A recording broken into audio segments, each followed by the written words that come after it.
యోహాను సువార్త 17వ అధ్యాయము 11వ వచనము చదువుకుందాం. నేనికను లోకములో ఉండను గాని మీరు లోకములో ఉన్నారు, నేను నీ వద్దకు వచ్చుచున్నాను. పరిశుద్ధుడు అయిన తండ్రి, మనము ఏకమై ఉండలాగున వారును ఏకమై ఉండునట్లు నీవు నాకు అనుగ్రహించిన నీ నామమందు వారిని కాపాడము. ఏ నామమందంట? ఏ నామమందు? నీవు నాకు అనుగ్రహించిన నీ నామమందు.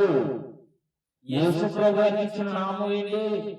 యేసు అన్న నామం ఎవరిది? తండ్రి. తండ్రి నామాన్ని ఎవరికి ఇచ్చాడు? కుమారుడికి ఇచ్చాడు. నీవు నాకు అనుగ్రహించిన నీ నామమందు అంటే ఇక్కడ చాలా మంది ఏమంటున్నారంటే, అర్థం కాని విషయం ఏంటంటే, తండ్రి పేరు వేరు, కుమారుడి పేరు వేరు, పరిశుద్ధాత్మ పేరు వేరు అంటున్నారు. కానీ ఇక్కడ అర్థం చేసుకోవలసిన విషయం ఏంటంటే, తండ్రి పేరే కుమారుడికి అనుగ్రహించబడినది.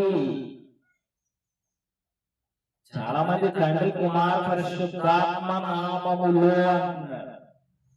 ఆ మూడు నామములు కాదండి, చాలా జాగ్రత్తగా మీరు పరిశీలన చేసుకోవాలి.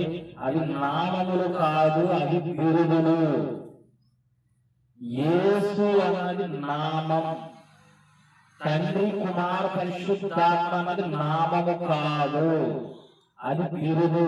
ఇది చాలా జాగ్రత్తగా ప్రతి క్రైస్తవుడు కూడా అర్థం చేసుకోవాలి.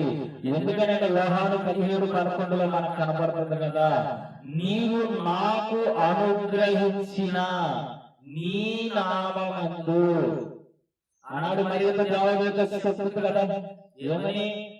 నీకు పరిశుద్ధాత్మ ద్వారా నీవు కుమారుడికి అన్నావు, ఆ కుమారుడికి యేసు అను నామకరణము చేయి.